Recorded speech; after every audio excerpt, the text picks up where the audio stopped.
감사로 하나님께 제사를 드리며 지존하신 이에게 내 서원을 갚으며 환난 날에 나를 부르라.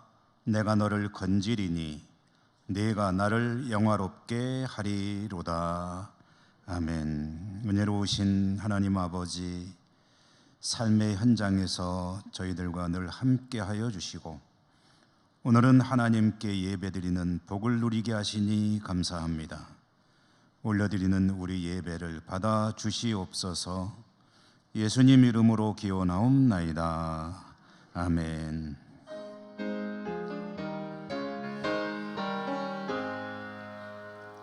만복의 근원 하나님, 온 백성 찬송 드리고 저 천사여 찬송하세. 찬송 성부 성자 성령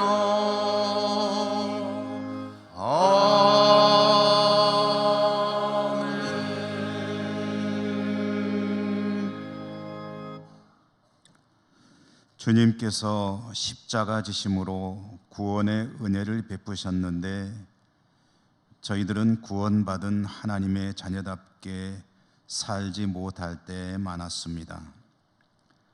저희들의 삶이 이렇게 지속되어 가는 것, 하나님의 돌보심 때문인데 그 하나님의 은혜를 기억하며 하나님의 뜻을 따르기보다는 육체의 소욕을 따를 때가 많았습니다.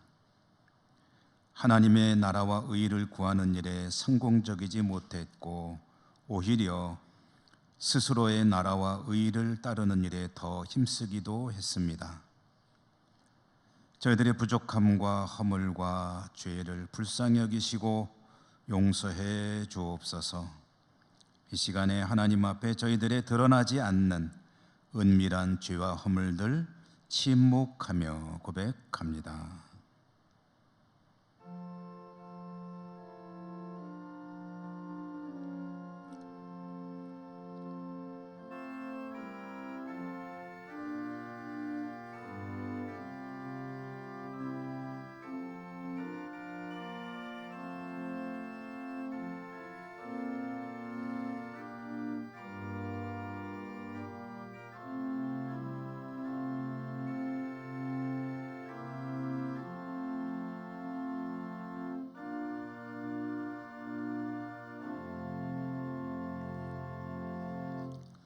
예수께서 이르시되 나도 너를 정죄하지 아니하노니 가서 다시는 죄를 범하지 말라 하시니라. 아멘. 하나님이 일어나시니 원수들은 흩어지며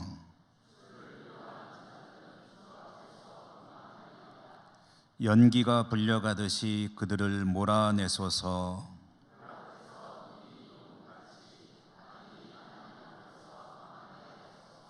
의인은 기뻐하여 하나님 앞에서 뛰놀며 기뻐하고 즐거워할지어다. 하늘을 타고 광야에 행하시던 일을 위하여 대로를 수축하라.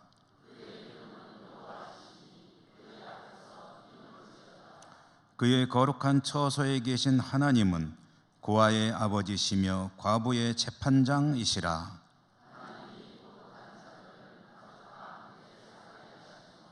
갇힌 자들은 이끌어내사 형통하게 하시느니라.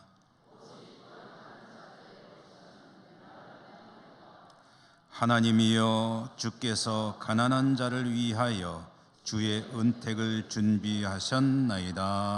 아멘. 나는 전능하신 아버지 하나님, 천지의 창조주를 믿습니다. 나는 그의 유일하신 아들 우리 주 예수 그리스도를 믿습니다.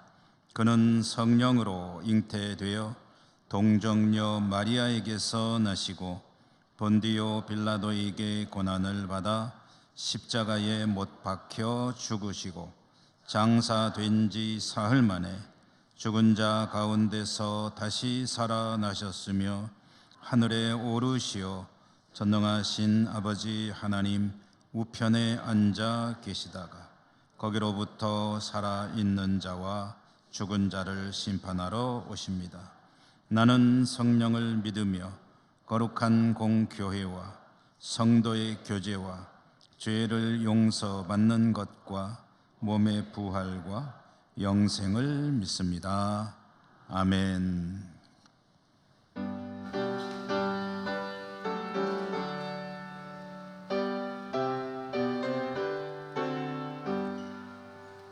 내 주의 나라와 주 계신 성전과 피 흘려 사신 교회를 늘 사랑합니다. 내 주의 교회는 천성과 같아서 눈동자같이 아끼사 늘 보호하시네. 이 교회 위하여 눈물과 기도로 내 생명 다하기까지 늘 봉사합니다. 성도의 교제와 교회의 위로와 구주와 맺은 언약을 늘 기뻐합니다. 하늘의 영광과 베푸신 은혜가 진리와 함께 영원히 시원에 넘치네. 아멘.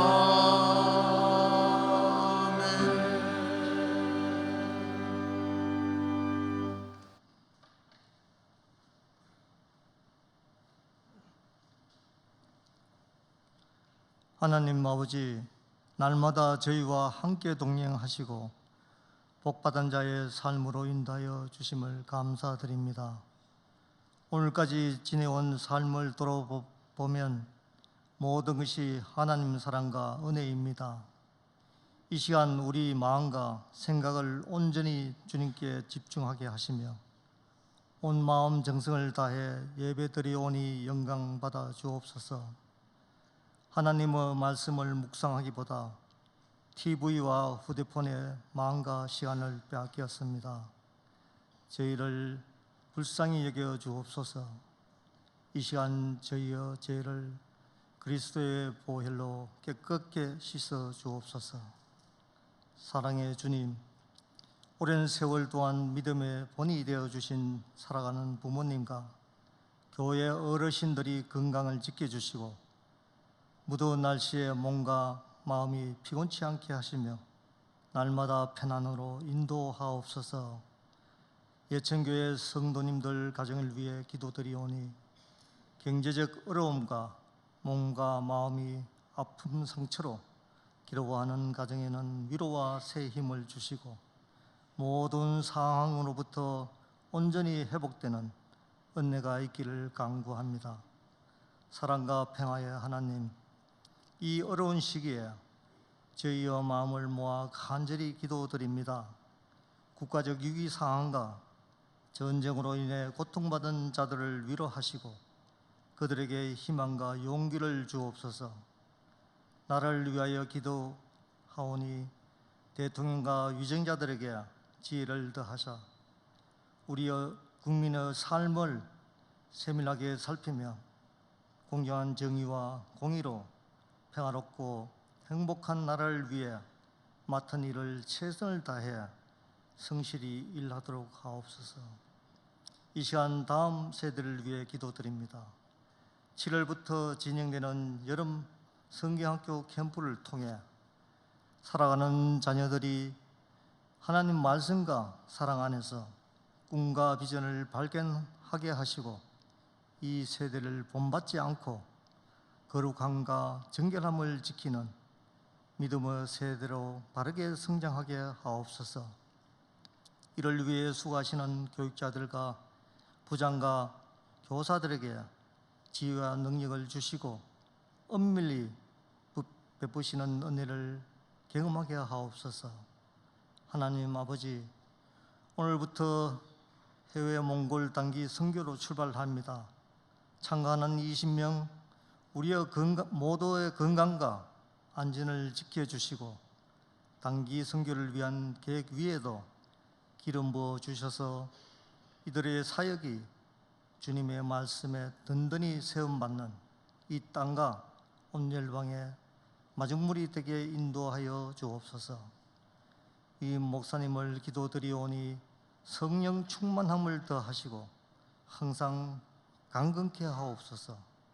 말씀 선포하실 때마다 능력의 말씀되어 듣는 저희들 심령을 새롭게 하시고 받은 은혜를 생각할 때에 믿은 자의 삶을 항상 주님께 감사하며 귀하고 복된 믿음의 여정을 끝까지 승리하며 완주하는 삶이 되게 하옵소서. 호사나 찬양대가 온 마음과 정성 다해 드리는 찬양을 기쁘게 받으시고 찬양 드리는 찬양대원들에게 심령에 베푸시는 은혜로 충만하게 하옵소서.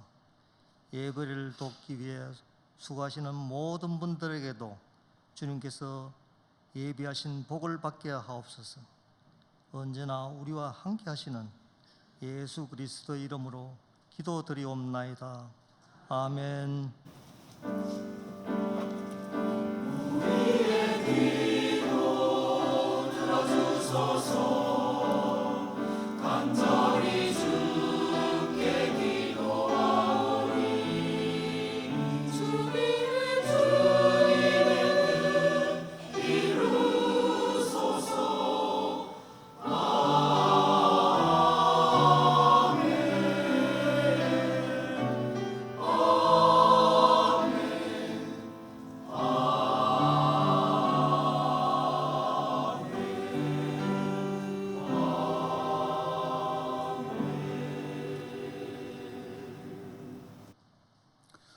오늘 하나님께서 주시는 말씀은 신약성경 누가복음 8장 36절과 37절입니다. 봉독하겠습니다.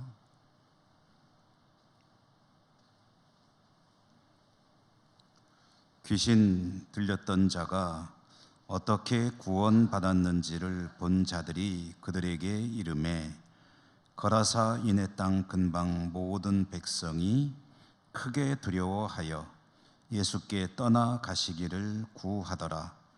예수께서 배에 올라 돌아가실세.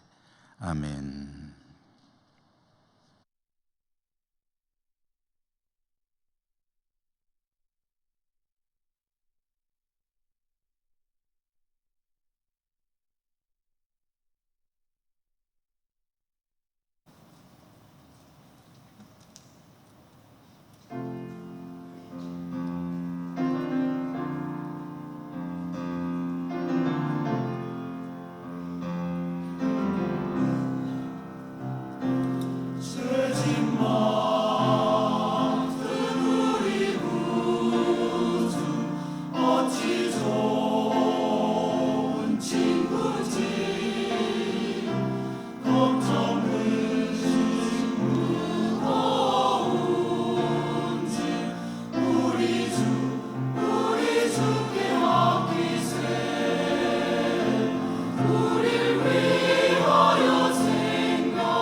아멘.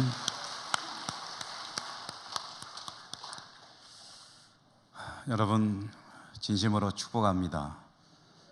하나님을 예배하는 예배자에게 주시는 주님의 은총이 풍성하시기를 기원합니다. 오늘은 떠나 주소서라는 제목으로 말씀을 나누도록 하겠습니다. 주님께서 갈릴리 호수 건너편 거라사인의 땅으로 가셨습니다.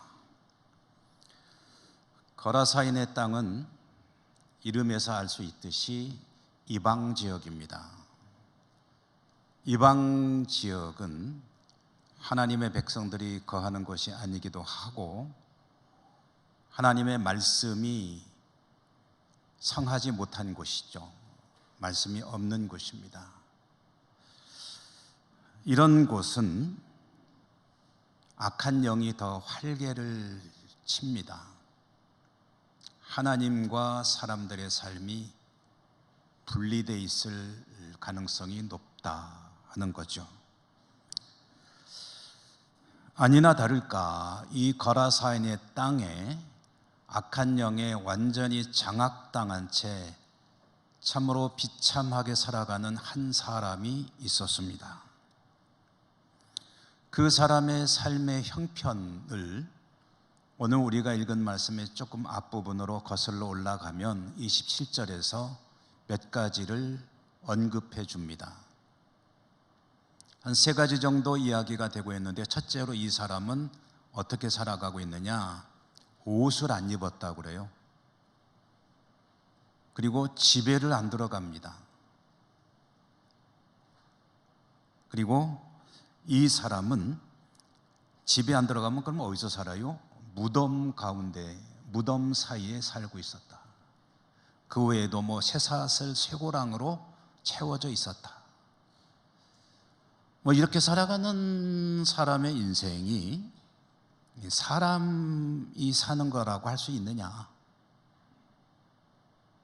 여러분, 산다고 사는 게 아니잖아요. 사람은 사람답게 살아야 되는데 이 사람의 인생은 이렇게 비참했습니다. 주님께서 갈릴리 호수를 건너 거라사인의 땅에 당도하셨을 때 배에서 내리시겠죠. 배 타고 건너가셨으니 부르지도 않았는데 귀신 들린 이 사람이 주님을 향해 달려왔습니다. 그 앞에 엎드렸습니다. 그리고 큰 소리로 외쳤습니다. 그가 큰 소리로 외쳤다고 하는데 그것은 이 사람의 의지가 아니라 이 사람을 완전히 붙들고 있는 귀신이 하는 말이죠. 뭐라고 그랬느냐? 지극히 높으신 하나님의 아들 예수여, 당신이 나와 무슨 상관이 있나이까? 당신께 구하노니 나를 괴롭게 하지 마옵소서. 당신과 내가 무슨 상관이 있다고 나 이제 여기까지 와가지고 나를 이렇게 괴롭게 힘들게 만드느냐? 라는 일종의 항의를 한 것이죠. 귀신은 자신의 정체도 밝혔습니다. 그가 밝힌 자신의 정체는 레기온, 우리말로 하면 군대라는 뜻입니다. 군대, 부대는 편제가 여러 개가 있죠. 소대도 있고 중대도 있고 연대도 있고 대대도 있고 그런데 이 레기온이라고 하는 군대는 6,000명 정도의 군인으로 이루어지는 단위 부대입니다. 그러니까 우리나라식으로 말하면 한 사단급 정도 부대라고 할까요? 근데 이 귀신이 자기 정체를 밝히는데 나는 레기온이다. 그러니까 이 얼마나 되는지 모르는 수많은 귀신들의 덩어리, 이 덩어리가 이 사람을 완전히 사로잡아 장악을 하고 인생을 끌고 가는데, 그러니 사람다운 삶이 이루어질 수가 없는 거죠. 집에도 안 들어가고 험악하게 살아가는 인생. 이후에 전개된 이야기를 조금 간략히 정리해서 말씀드리면, 주님께서 달려나온 이 사람, 귀신에 들려있는 이 사람을 향해서 명하셨습니다. 귀신에게 그 사람에게서 떠나라. 귀신은 하나님의 명령을 거역할 수가 없죠. 떠나야 하는데 귀신이 주님에게, 예수님에게 간청을 합니다. 뭐라고 간청하냐면 무적행으로 가라고 하지만 말아 주십시오. 무적행만 아니면 딴 데는 어딘지 가겠다는 거죠. 그럼 무적행이라는 게 뭐냐면요, 이게 마지막 최후 심판 때 귀신들이 갇히는 곳이고 귀신들의 지옥이라고 생각하면 되겠습니다. 귀신들이 마지막에 그곳에서 이제 완전히 멸망당하는 거죠. 귀신은 무적행이로 가라고만 하지 말아 주십시오 하더니 마침 그때 그 근처에 뭐가 있었냐면은 돼지떼가 있었습니다. 그 돼지떼에게로 들어가겠으니 허락해 주십시오 라고 주님에게 요청을 한 거예요. 주님이 허락한다 하시니까 돼지떼에게로 귀신들이 이사를 갔습니다. 돼지들은 그냥 뭐 잘 살고 있었겠죠. 근데 귀신들이 쫙 들어오니까 갑자기 또 돼지들이 이상해졌어요. 그래가지고 비탈길을 막 달려 내려가더니 전부 다 내려가더니 그 갈릴리 호수로 다 빠져가지고 다 죽었다. 그러니까 몰살을 당했다 하는 이야기입니다. 이렇게 귀신들은 돼지들과 함께 갈릴리 호수로 잠수했고, 귀신이 떠난 이 사람은 귀신이 떠나니까 사람으로 돌아왔습니다. 해방이 된 거죠. 구원받게 되었습니다. 자, 이 사건은 참 놀라운 사건입니다. 이 일에 대한 소문이 사방으로 순식간에 퍼졌습니다. 현장에서 소문을 듣고 사람들이 몰려옵니다. 현장으로 온 사람들이 그 즉석에서 척 보는 광경이 있는데, 그게 뭐냐면 제일 먼저 눈에 들어오는 것은 자기들이 알고 있는 그 사람, 귀신 들려서 그야말로 귀신처럼 살아가던 그 사람이 얼굴을 보니까 얼굴이 사람 얼굴이 된 거예요. 그리고 얌전하게, 험악했던 사람이 얌전하게 주님의 발밑에 앉아 있더라. 그 광경을 보았습니다. 여러분, 성경에서 어떤 이의 발 밑에 앉아 있다라고 하는 이 말은 일종의 관용어입니다. 이게 가지는 의미가 있는데, 이게 뭐냐면은 발 밑에 있는 사람은 그 발의 임자, 주로 랍비거든요. 랍비의 제자가 되었다는 뜻입니다. 그러니까 이 귀신 들려 살아가던 사람이 귀신이 떠나가면서 제정신이 돌아왔을 때 그 상황 파악을 한 거죠.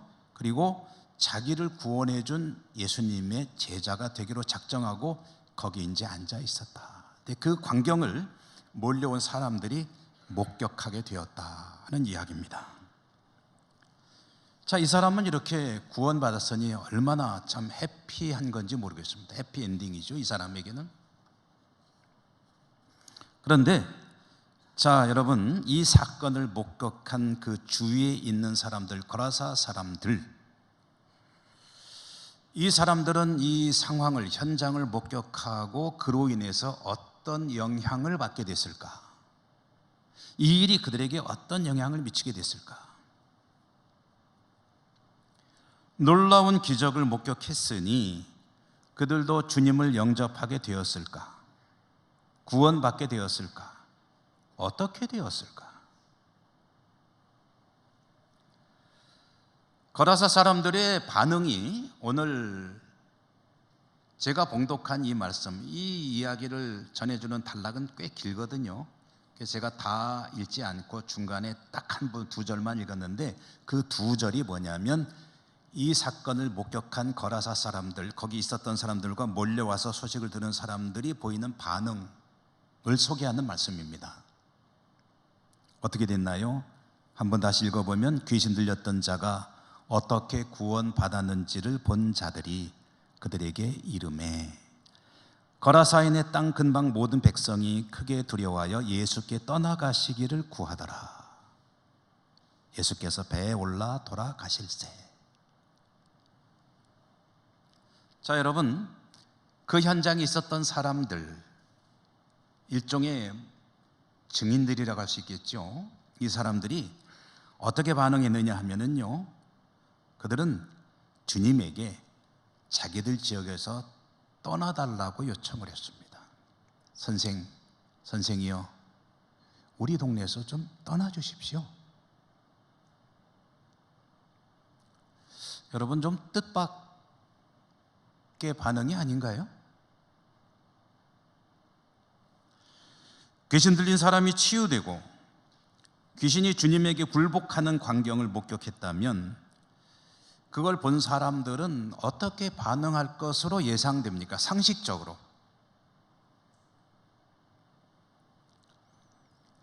아마 그런 놀라운 일을 주도한 주님에게 주님을 주목하게 되겠죠. 그가 하는 말에 귀를 기울이게 되겠죠. 그 말이 권위 있게 들려오겠죠. 그 중에는 그 말씀을 복음이니까 받아들이는 이들이 있겠죠. 그래서 그곳에서 구원의 역사가 이어서 일어날 수 있지 않겠습니까? 귀신 들렸던 사람도 구원받았지만 거기 있던 사람들도 주님으로 인해서 구원받는 역사가 계속해서 일어날 수 있는 것이 어쩌면은 그렇게 되는 것이 순리적인 거 아니겠습니까? 그런데 그들은 어떻게 반응했냐면 주님에게 우리 동네에서 떠나주세요라고 요청을 했다는 거예요. 모셔도 시원찮은데 떠나주세요라고 말하는 것은 정말 뜻밖의 반응이 아닐 수가 없습니다. 어이없죠. 도대체 그들은 왜 이런 어처구니 없는 반응을 보인 것일까? 왜 그랬을까? 성경이 그 이유를 아주 명확하게 전해주고 있습니다. 오늘 우리가 받은 말씀 37절에 보면은 모든 백성이 크게 두려워하여 예수께 떠나가시기를 구하더라. 그러니까 왜 떠나가시라고 했느냐? 두려움이 컸다는 거예요. 무서웠다는 거죠. 무서우니까 아이고 이보시오, 우리 동네에서 떠나주세요.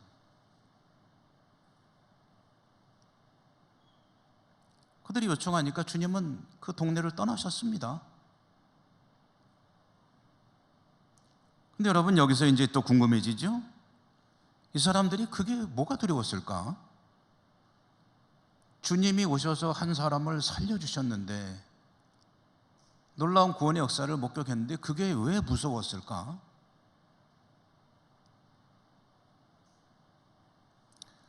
여기에 대해서는 성경이 말씀해 주지 않습니다. 거라사 사람들이 두려워한 실체가 무엇이냐? 뭐가 무서워서 예수님, 아이고 떠나주세요 라고 얘기했을까? 성경이 밝혀주지 않기 때문에 우리는 문맥이나 이런 상황을 고려해서 그 이유를 좀 추측해 볼 수밖에 없습니다. 해석해 보는 거죠. 도대체 두려워한 이유가 무엇일까? 두려움의 실체가 무엇일까? 내용이 무엇일까? 여기에 대해서 보통 두 가지 정도가 그 두려움의 실체로 이야기됩니다. 첫째로는 뭐냐면 주님의 능력이 너무나도 엄청난 것을 보면서 압도되는 어떤 경외감과 두려움을 가지게 되었다. 그동안 그 귀신 들린 사람을 위해서 나름대로 애쓰는 사람들이 있었지 않았을까요? 그 가족들도 물론 애썼을 것이고, 그래서 어떻게든 해보려고 했는데 도저히 감당이 안 되던 사람, 그래서 쇠사슬로 묶어놓은 사람, 쇠고랑 채워놓은 사람, 무덤에 어쩌면 방치되어 있었던 사람, 그 사람을 한마디 귀신에게 떠나라 라고 명하심으로 상황을 완전히 정리해버리신 그 놀라운 능력, 권능, 권세, 거기에 그냥 압도되어서 어휴 무서운 사람이네 라고 하면서 두려움을 갖고 떠나달라고 요청했다라는 해석입니다. 또 한 가지, 두 번째로는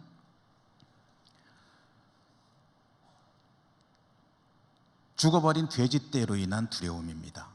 돼지떼.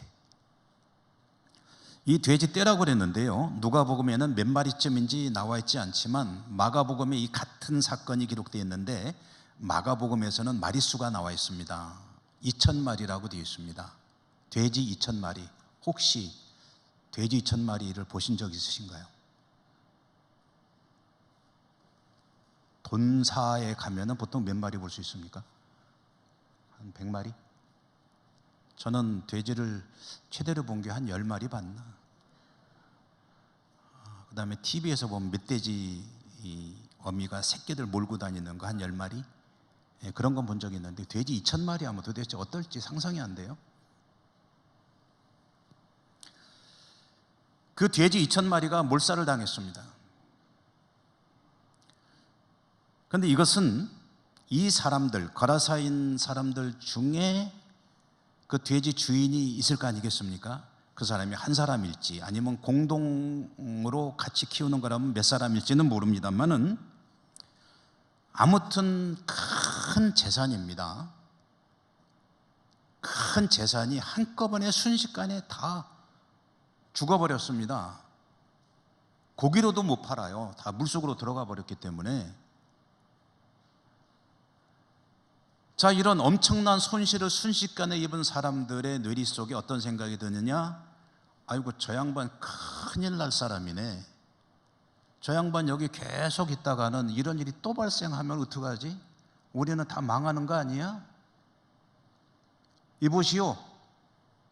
당장 우리 동네에서 나가주시오. 당신이 큰일 날 사람이네. 그러면서 예수님에게 떠나달라고 요청을 했을 것이다. 그들의 그러니까 두려움은 뭐냐면 돼지의 죽음, 곧 경제적인 손실에 대한 우려와 두려움이었다.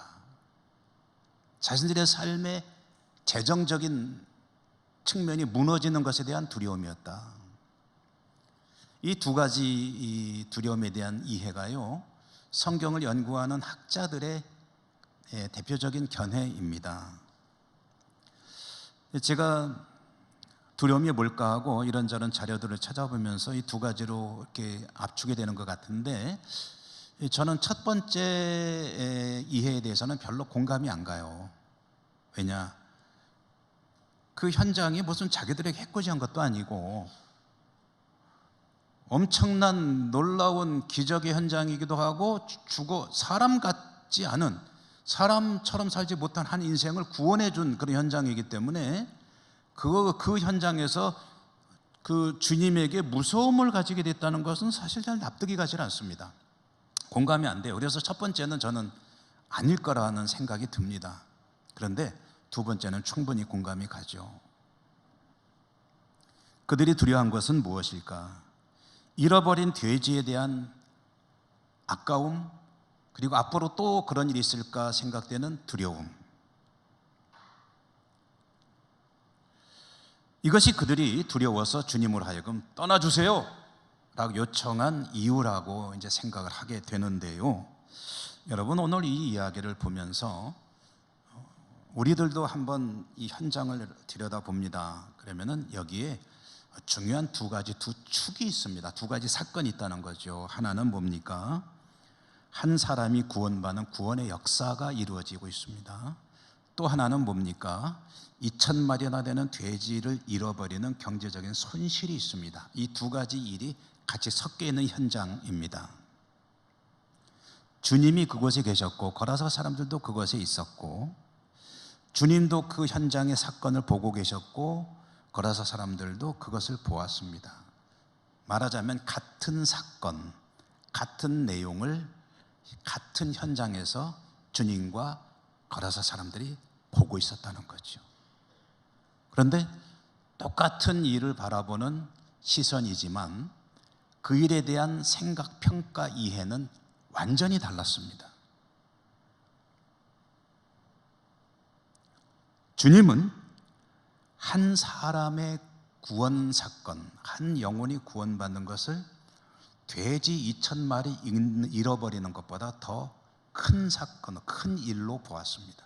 그래서 돼지 죽는 것 아무것도 아니란 뜻이 아닙니다. 귀신들이 그럴 때 한 영혼이 구원받는다면 그거는 뭐 감수할 수 있다는 거죠. 그런데 거라사 사람들은 한 사람의 구원과 이어서 자신들에게까지 주어질 구원에 대해서는 생각을 하지 않았습니다. 볼 수가 없었습니다. 그들은 당장 눈에서 잃어버리는 경제적 손실에 충격받았습니다. 그것에 압도됐습니다. 간혹 그런 이야기들이 있습니다. 돼지가 2,000마리나 죽었는데, 돼지도 생명인데 동물 애호단체나 이런 데서 이 본문에 대해서 문제 제기를 합니다. 돼지가 2,000마리나 죽었다고 한다면 그러면 그건 가벼운 일이 아니지 않느냐라고 하는데, 여러분, 이 이야기에서 동물 애호단체적인 관점을 갖다 들이대면 곤란합니다. 이 이야기는 뭐냐면 그런 얘기를, 동물을 학대하느냐, 동물의 생명을 가벼이 여기냐, 그런 이야기를 하기 위해서 기록되어 있는 성경이 아니고, 여기서의 돼지가 가지는 의미는, 돼지떼가 가지는 의미는 돈입니다. 물질입니다. 경제적인 측면을 이야기하는 겁니다.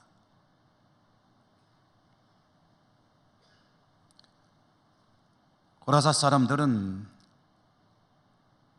적지 않은 재산적인 손실에 놀랐고 충격받았고, 이런 일이 또 있어서는 안 된다는 두려움에 사로잡혀 지금 일어나고 있는 일의 의미가 무엇인지 구원사적인 영적인 관점에서는 생각조차 하지 않고 그 구원을 가져오시는 주님에게 떠나주세요. 우리는 당신이 필요 없습니다. 또 이런 일이 일어나면 곤란합니다. 이렇게 요청하고 있었습니다. 이 말씀을 묵상하다가 떠오른 한 구절이 있었습니다. 마태복음 10장 28절의 말씀이었는데요. 여러분 한번 읽어드릴 테니까 잘 들어보십시오. 마태복음 10장 28절. 몸은 죽여도 영혼은 능히 죽이지 못하는 자들을 두려워하지 말고 오직 몸과 영혼을 능히 지옥에 멸하실 수 있는 이를 두려워하라. 아멘. 여러분, 이것은 주님께서 주신 말씀이잖아요. 근데 주님께서 이 말씀을 주신 취지가 무엇입니까? 왜 이 말씀을 주셨습니까? 이유는 우리가 인생을 살아가면서 정말 두려워할 일이 무엇인지를 잘 알고 살아야 된다는 그런 뜻으로 주신 말씀이죠. 우리가 살아가면서 마주치지 않고 싶은 두려운 일이 얼마나 많습니까? 그런데 그 중에서도 가장 두려워할 일이 무엇이냐? 상대적으로 두려워하지 않거나 덜 두려워할 일을 너무 무서워가지고 정작 두려워할 일을 소홀히 여긴다면 그건 지혜로운 삶이라고 할 수가 없겠죠.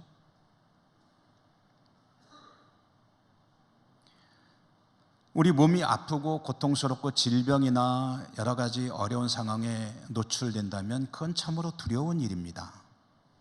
경제적으로 큰 손실을 입고 경제난에 시달리며 살아가야 한다면 역시 그것은 참으로 두려운 일입니다. 우리는 그런 일이 없기를 바라죠. 저도 그렇습니다. 여러분도 그러시기를 바랄 것이고, 저는 우리 사랑하는 성도님들의 삶 가운데 그런 두려운 상황이 오지 않기를 간절히 바라고 또 기도하고 있습니다. 수많은 두려운 일들이 있지만, 그러나 그 많은 일들 중에서 가장 두려워할 일이 뭐냐 하면은요, 우리의 몸이 무너지는 것보다 몸은 물론이고 영혼이 무너지는 것이 두려워할 일이다. 영혼이 멸망당하는 것이 두려운 일이다. 이 말씀은 주님께서 겁주시려고 하시는 말씀이 아니라 지혜로운 삶에 대한 초대입니다. 무엇을 무서워하는가 그대는? 돈 없는 것이 무서운가? 건강 잃는 것이 무서운가? 주님은 말씀하세요. 그런 것들은 하나님께 맡기라. 하나님은 그거 다 필요하다는 것을 알고 계신다. 너희가 정말로 두렵고 염려해야 될 것은 너희 영혼이 무너지는 것이다.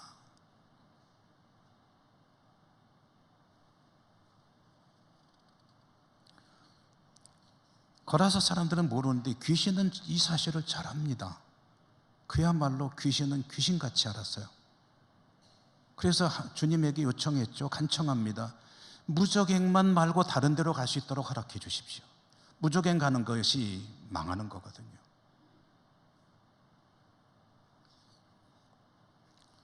자, 여러분, 오늘 이 말씀, 이 이야기를 우리가 좀 쭉 들여다봤는데요. 이제 시선을 우리 자신에게로 좀 돌려보십시다. 우리들을 좀 들여다보자는 거죠. 우리들은 거라사 사람들처럼 노골적으로 주님에게 주님 떠나주세요 라고 말하지는 않습니다. 그럴 리가 없죠. 그런데 그렇게 명백하게 주님에게 나를 떠나주세요 라고 말하지는 않더라도 실질적으로 내용상으로는 그와 별반 다르지 않은 그런 자세를 가지고 살아가는 경우들이 적지 않습니다.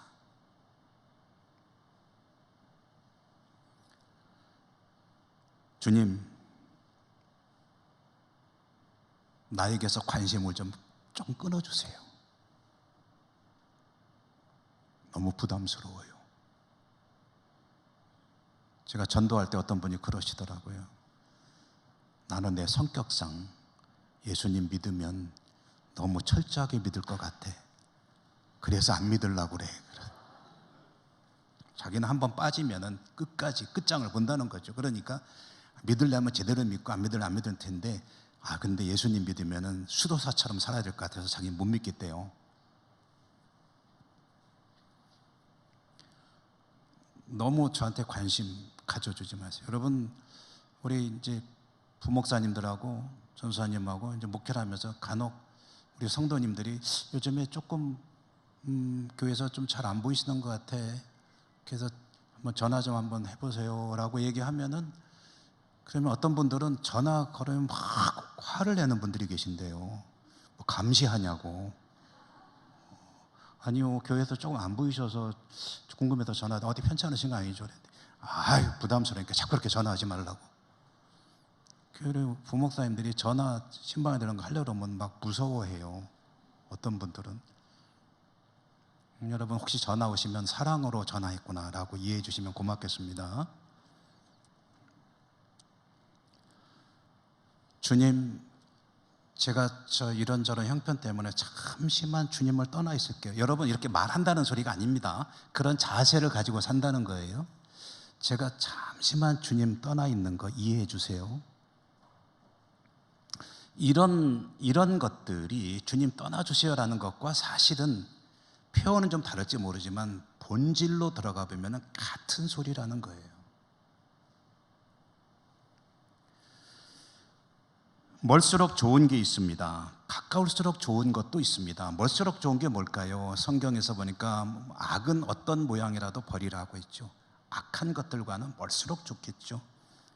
반면에 가까울수록 좋은 대상이나 어떤 일이나 어떤 존재가 있다면 무엇일까요? 그 으뜸은 많은 것들이 있겠지만 그 으뜸은 우리 주님이시겠죠. 우리 주님이 나와 정말 가까이 계신다면 가까울수록 더 좋은 유일한 대상, 그분은 우리 주님이시다. 그래서 지난주에 그런 취지로 말씀 전해드렸죠. 충만, 주님이 내 안에 가득 차시기를, 주님이 내 안에 가득 차 계시기를. 주님으로 가득 찬 사람, 다른 말로 표현하면 성령 충만한 사람, 이런 사람의 특징이 무엇입니까? 오늘 말씀을 보다 보니 성령으로 충만한 사람에게 나타나는 특징은 두려움이 없는 사람입니다. 무엇을 두려워해야 될지를 아는 사람입니다. 그 어떤 것도 두려워하지 않되 하나님만을 두려워하는 사람, 이것이 주님으로 가득 찬 사람, 성령 충만한 사람의 특징입니다. 최근 한 두세 주 걸쳐서 아마존 선교사로 사역한 김철기 선교사님 이야기를 자주 드린 것 같습니다. 그 부인 되시는 허운석 선교사님의 이야기를 지난주에 말씀드렸죠. 저는 그분의 일기를 읽어보다가 너무나도 공감되었던 내용을 소개해 드렸었습니다. 우리는 원죄의 숙명 가운데 살아가고 있다. 원죄에서 해방되는 것이 구원이다. 여러분, 구원의 실체가 무엇입니까? 나중에 죽으면 천국 가는 것, 물론 그런 것도 분명히 구원의 내용이죠. 중요한 내용이죠. 그런데 실질적으로 원죄에서 해방돼서 구원받은 사람으로 살아가는 사람의 실체, 뭐냐, 그게 구체적으로 할 때 저는 이 선교사님의 이해, 깨달음이 너무나도 공감이 되는 거예요. 그 어떤 것도 두려워하지 않는 것이 구원의 내용이라는 거죠. 하나님 외에는 그 무엇도 두려워하지 않는 그런 믿음을 가지고 살아가는 게, 그게 바로 구원입니다. 너무나도 공감이 돼요. 혹 지금 좀 어려움이 있더라도, 그로 인해서 두려움이 밀려오고 낙심이 되더라도, 두려운 것은 인간이라서 어쩔 수 없지만, 그러나 그보다 정말 두려워해야 될 일이 무엇인가? 그로 인해서 하나님을 잊는 것, 하나님으로부터 멀어지는 것이다.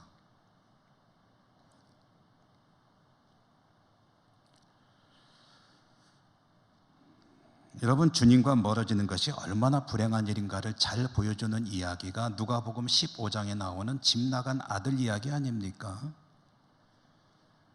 아들이 아버지에게 해서는 안 되는 행동을 하고 집에서 나가버렸습니다. 돈 많이 들고 나갔는데 어차피 돈이라는 건 쓰다 보면 떨어지는 거잖아요. 그래서 굶주림에 시달리다가 아버지 곁으로 돌아오는 이야기. 여러분, 이 아들의 문제가 뭡니까? 돈 떨어진 겁니까? 돈은 있을 때도 있고 없을 때도 있습니다. 굶주린 겁니까? 굶주림은 배부르게 먹을 때도 있고 못 먹을 때도 있습니다. 이 아들의 불행의 근본은 뭐냐면 아버지를 떠났다는 겁니다.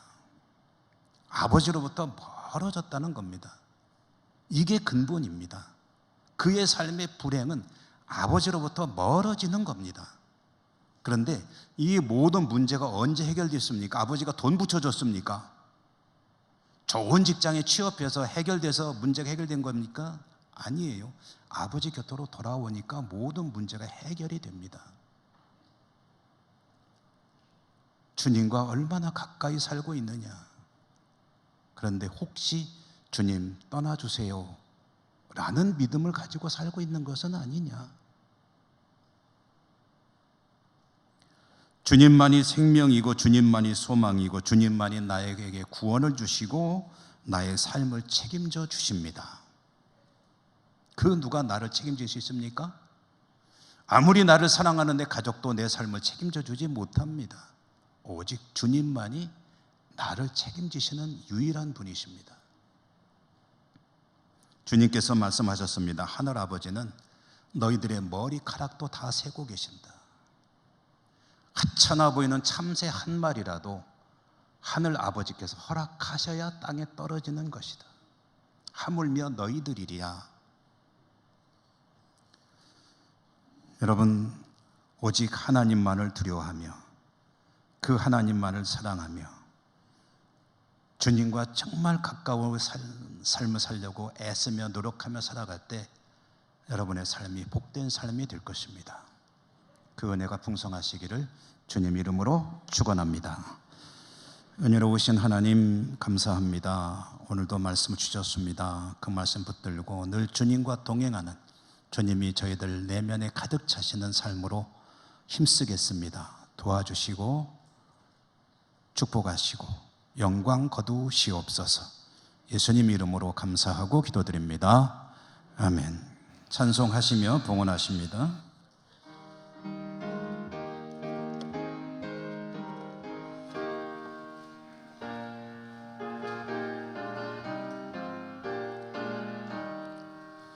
내 맘과 정성을 다하여서 주 너의 하나님을 사랑하라. 내 몸을 아끼고 사랑하듯 형제와 이웃을 사랑하라.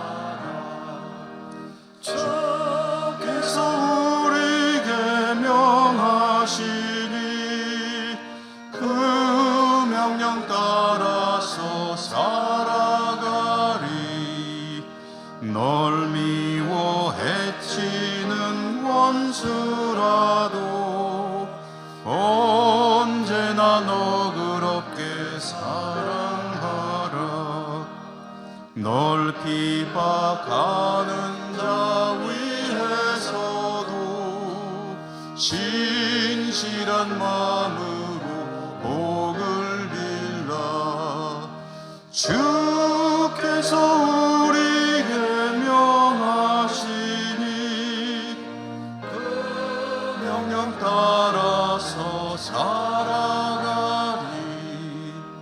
나 항상 주님을 멀리하고 형제를 사랑하지 못하였다. 이러한 죄인을 사랑하사 주께서 몸버려 죽으셨다. 속죄의 큰 사랑 받으리 몸 내 생명 다 바쳐 충성하리. 아멘.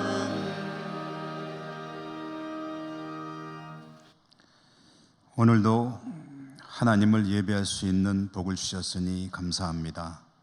또한 하나님께 나오는 저희들이 빈손으로 오지 않을 수 있도록 예물을 준비할 수 있도록 복 주신 것을 감사드립니다. 모든 것이 하나님의 은혜와 은사임을 믿음으로 인정하고 고백하며 주신 것의 일부를 오늘도 정성껏 구별해 가지고 나와 올려드리오니 하나님 받아 주시옵소서. 드리는 저희들의 삶이 더욱 복되게 하옵소서. 주님으로 가득 차 있고 주님과 가장 가깝게 살아가는 저희들의 삶과 신앙이 될 수 있도록 축복해 주시옵소서. 예수님 이름으로 감사하고 기도드립니다. 아멘.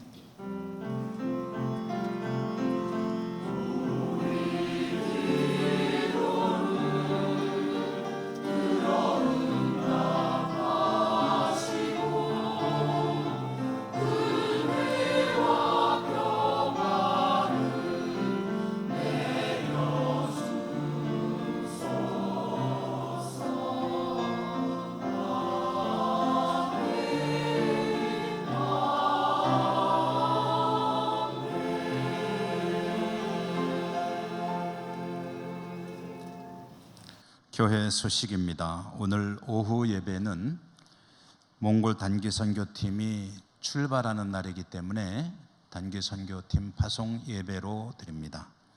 예배를 마치고 단기 선교팀은 4시가 조금 넘으면 아마 4시에서 한 4시 반 그때쯤 되지 않을까 싶은데요. 이제 차량으로 인천공항으로 이동해서 오늘 출발하게, 출발은 내일이죠. 내일, 오늘 12시 지나니까 내일입니다. 내일 출발하게 되겠습니다. 다음 주에는 정기 당회 있습니다. 오늘 2부 예배 마친 후에 바울의 권사회 교육위원회 모임 사여전도회 안나회는 7월 26일 토요일 오전 11시 세미나실이고요. 이렇게 모임이 있습니다. 해당되시는 분들이 보시고 잘 찾아가셔서 참석하시기 바랍니다. 남선교회 행사 창립 101주년 기념 전국대회 일정은 8월 27일부터 29일까지 2박 3일, 장소는 홍천. 그런데 신청은 7월 28일까지 우리 이재일 장로님에게 관심 있는 분들이 문의하시면 되겠습니다. 영주노회 은퇴장로 행사도 있습니다. 1일 수련회 9월 11일에 행사는 있고요. 7월 31일까지 신청을 미리 받는다고 합니다. 장소는 평창 지역이고 강장원 원로장로님에게 관심 있으신 우리 은퇴 원로장로님들께서 문의하시면 되겠습니다. 오늘 중식으로 해서 오여전도에 수고해 주시고 조동식 장로님께서 손수 수확하신 옥수수를 우리 교우들에게 대접해 주신다고 합니다. 감사합니다. 구역장 모임은 혹서기를 맞이해서 한 달간 주보에 나온 일정대로 쉬겠습니다. 착오 없으시기 바라고, 교회학교 여름 행사 주보에 계속 나오고 있죠. 보시고 기도해 주시고 또 많은 관심을 보여주시면 고맙겠습니다. 곁에 계신 분들하고 사랑의 교제 인사하시고 일어납니다. 사랑합니다. 축복합니다. 강건하십시오.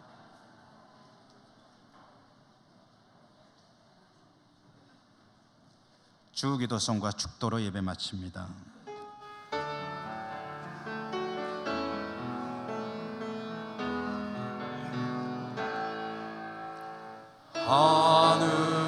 하늘에 계신 아버지 이름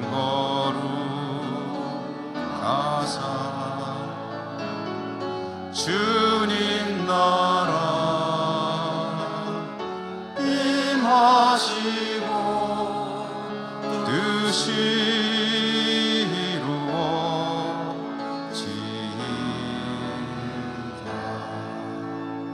일용할 양식 주시고 우리들의 큰 죄 다 용서하옵시고 또 시험에 들게 마시고 악에서 구원하소서. 내게 주의 나라 주의 권세 주의 영광 영원히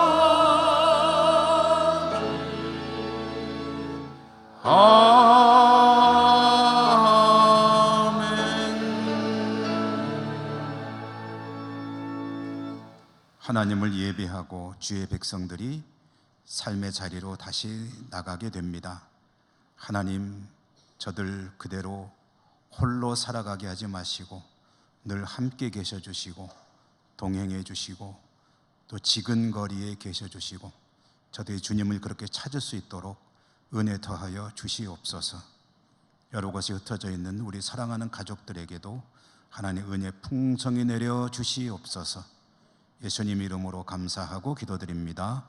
아멘. 주 예수 그리스도의 은혜와 하나님 사랑과 성령님 교통하심이 주의 백성들이 있는 곳마다 그들이 살아가는 삶의 자리마다 그들의 마음속의 소원과 기도 제목 위에 항상 함께 하시옵기를 축원하옵나이다. 아멘.